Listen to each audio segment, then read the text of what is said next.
Hello dear students, you are welcome to my channel Education Simplified by OCDC. This is Vinod Kumar Garg, and in this video you will know all about history of genetics, and it is essential topic for plus 2 medical students and students preparing for master cadre or NEET 2020 exam. So first of all, the word genetics means to become or to grow into. मतलब जो genetics शब्द है इसका meaning क्या है? To become or to grow into. Okay, genetics होता क्या है? It is a science of heredity and variation. तो नेक्स्ट क्वेश्चन अराइज होता है कि हेरिडिटी एंड वेरिएशन क्या है.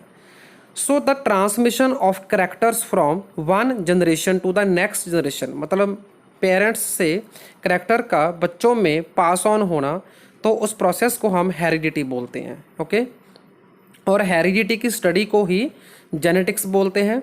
Clear? In sexually reproducing organisms offsprings resemble their parents as well as differ in some characters.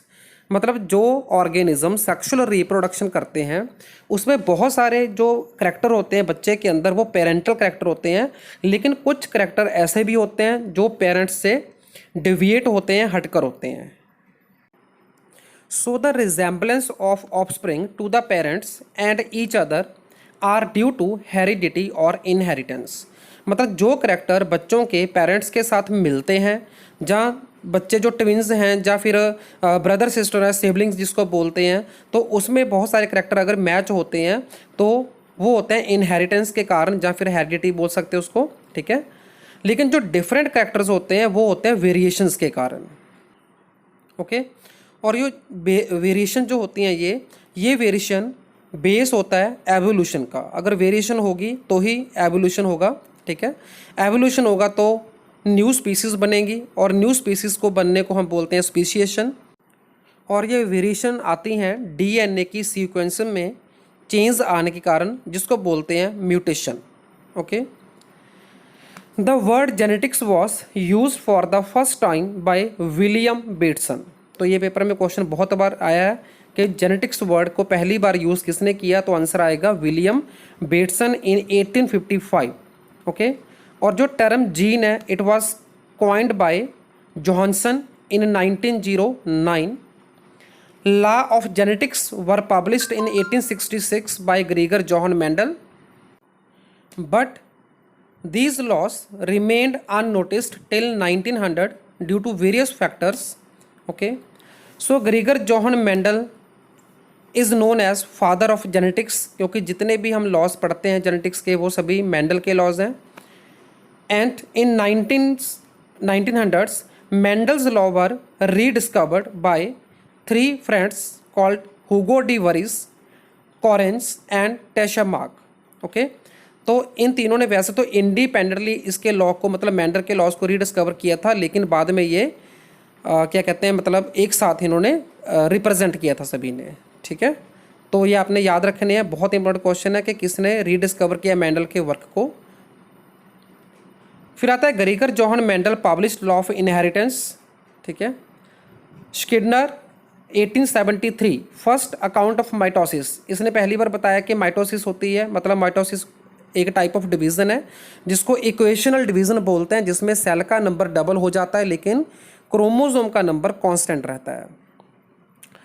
Next आता है Walther Flemming 1879 to 1892 gave details of mitosis and coined the term mitosis. तो अगर question आता है कि term mitosis दी किसने, तो Walter Fleming ने दी. ठीक है, और इसका डिटेल्ड स्टडी भी वॉल्टर फ्लेमिंग ने किया. क्लियर है, लेकिन सबसे पहले नोटिस किसने किया, स्किनर ने 1873 में. ओ Hartwig, बेंडन and Boveri 1870 to 1880 discovered fertilization in animals and plants. Okay, and observed haploid condition of gametes. मतलब पहली बार इन्होंने ऑब्जर्व किया कि जो गैमीट्स होते हैं वो हैप्लोइड होते हैं. Haploid means having single set of chromosomes. Otherwise जो बॉडी सेल्स होते हैं वो डिप्लॉयड होते हैं, मीन्स टू सेल होते हैं, टू सेट होते हैं क्रोमोसोम्स के. लेकिन जो गैमीट होते हैं, गैमीट बनते हैं मियोसिस डिवीज़न के कारण, जिसको बोलते हैं रिडक्शनल डिवीज़न. तो उस डिवीज़न में क्रोमोसोम का नंबर हाफ हो जाता है. That's why gametes are haploid. Okay, फिर आता है Boveri 1887 described meiosis in the egg of Ascaris. तो एस्कैरिस क्या है, ये एक राउंड वॉर्म है। तो इसमें पहली बार इसके एग के अंदर, एग मतलब इसके गैमिट के अंदर मियोसिस को डिस्क्राइब किया बोवेरी ने। ओके, फिर है Breuer studied meiosis in the sperm of Ascaris, तो इसके स्पर्म में भी मियोसिस को स्टडी किया। Waldeyer 88 coined the term chromosome, जो क्रोमोजोम टर्म है it was given by Waldeyer in 1888। Okay, Correns, Tschermak and Hugo de Vries, मैंने आपको पहले ही बता दिया कि इन्होंने मेंडल के वर्क को रीडिस्कवर किया था। नेक्स्ट है सी ई मैकलंग 1902 discovered sex chromosomes and gave chromosomal theory of sex determination. Okay, तो इन्होंने थ्योरी दी थी जिससे हम ये पता करते थे कि जो बच्चा यूट्रस के अंदर डेवलप हो रहा है उसका जेंडर क्या है, उसको बोलते हैं सेक्स डिटर्मिनेशन। ठीक है, तो sex chromosome XX in the case of female and XY in case of human male. तो ये जो सेक्स क्रोमोसोम जिसको हम एलोसोम भी बोलते हैं, तो इसकी डिस्कवरी की थी CE मैकलंग ने। नेक्स्ट आता है बेटसन एंड पनेट, इन्होंने किया था ऑब्जर्व लिंकेज को।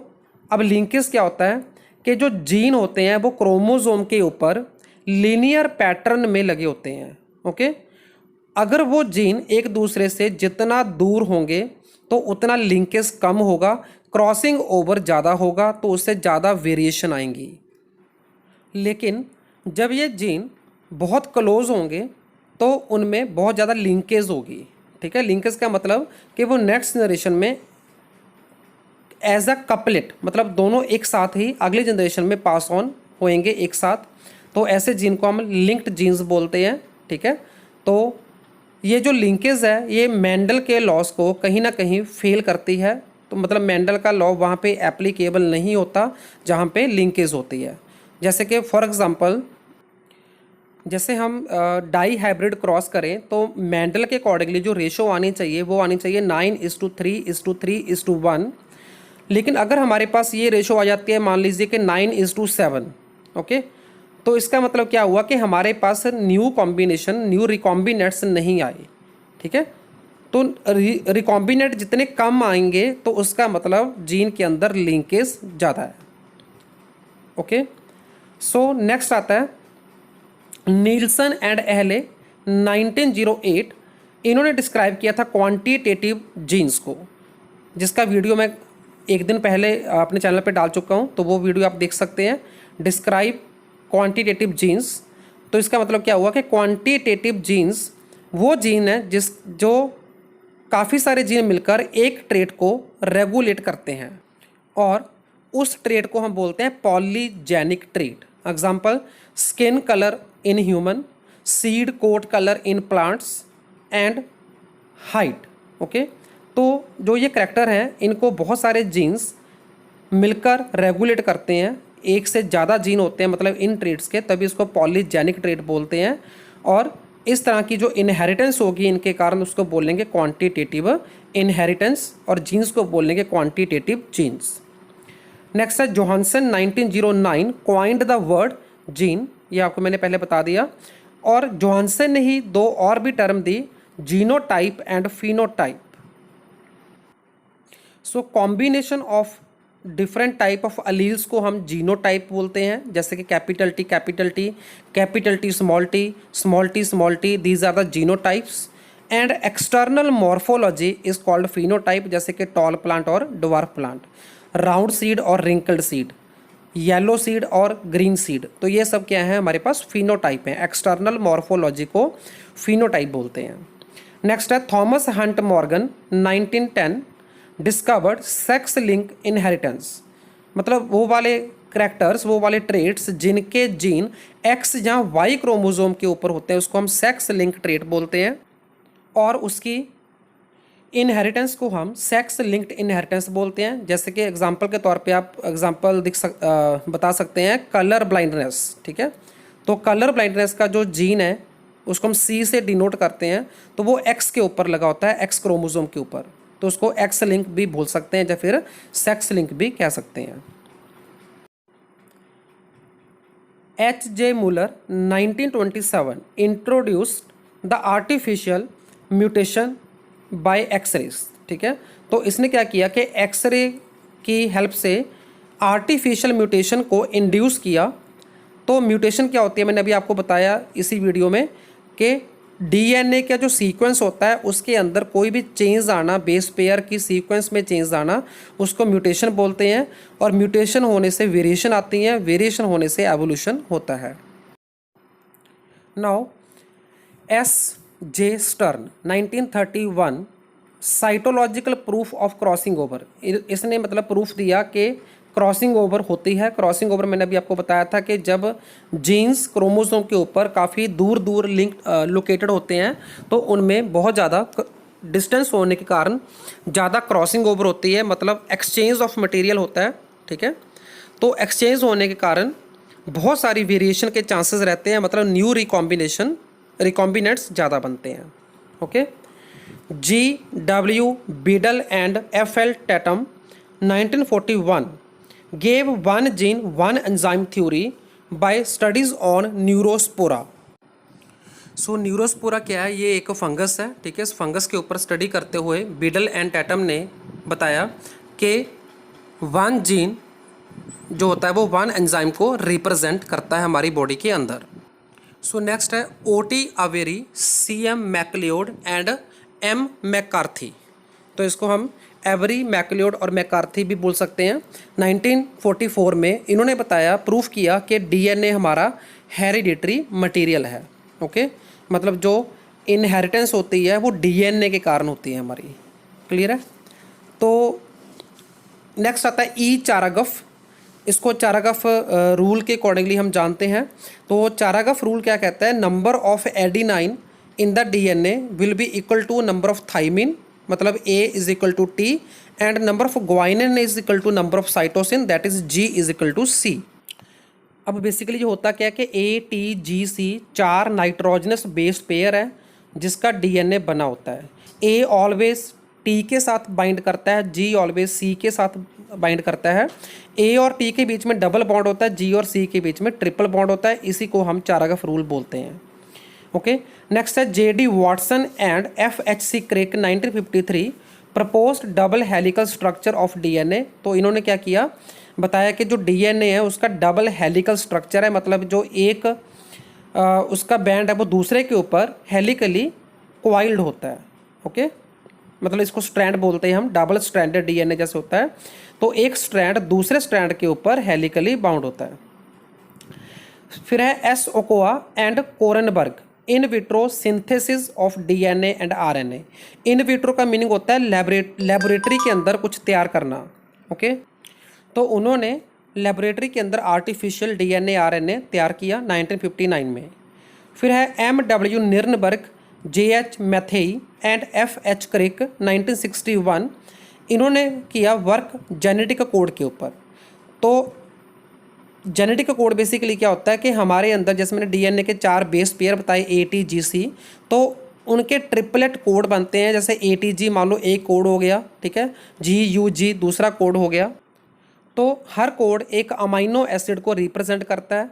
हमारे अंदर ऐसे 64 कोड्स होते हैं। इसकी पूरी जेनेटिक कोड डिक्शनरी है, ठीक है। उसका भी वीडियो मैं आपको बहुत जल्द डाल दूंगा कि कैसे वो कोड बनाए जाते हैं। तो 64 कोड्स जो हैं वो मिलकर 20 अमाइनो एसिड्स को हमारी बॉडी के अंदर रिप्रेजेंट करते हैं, ठीक है।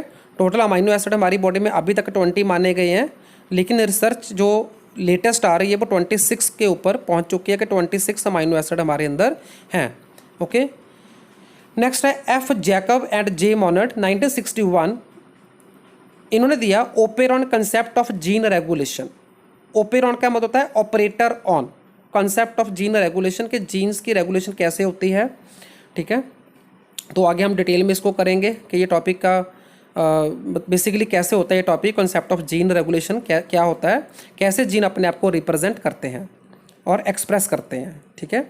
नेक्स्ट है HG Khorana, Har Gobind Singh Khorana, RH Holley and MW Nirenberg prepare complete genetic code dictionary, जिसके बारे में मैंने अभी बताया आपको पीछे इस वीडियो में कि जेनेटिक कोड डिक्शनरी तैयार की थी HG खुराना ने, उनके साथ थे हॉले एंड निर्नबर्ग। तो 64 कोड इन्होंने जनरेट किए थे, ठीक है। तो इन 64 कोड्स के अंदर एक कोड AUG जिसको मिथायोनिन बोलते हैं वो इनिशिएशन कोड होता है और 3 कोड स्टॉप कोड होते हैं। ठीक है, तो ये आपको पता होने चाहिए कि कौन से 3 स्टॉप कोड हैं, कौन सा इनिशिएशन कोड है और हर कोड का क्या रिप्रेजेंटेशन है, मतलब कौन सा कोड किस अमाइनो एसिड को रिप्रेजेंट करता है। नेक्स्ट है Knippers and Kornberg 1970 identified DNA polymerase 2 in the E coli. E coli means एक बैक्टीरिया है, इशरिचिया कोलाई बोलते हैं, उसके अंदर पॉलीमरेज एंजाइम को आइडेंटिफाई किया जो DNA की रेप्लिकेशन में हेल्प करता है। HG Khorana and KL Agarwal 1971 इन्होंने बनाया आर्टिफिशियल जीन। ओके, तो आर्टिफिशियल सिंथेसिस ऑफ जीन का क्रेडिट गया हरगोविंद सिंह खुराना एंड KL अग्रवाल को 1971 में। So this was all about basic history of genetics.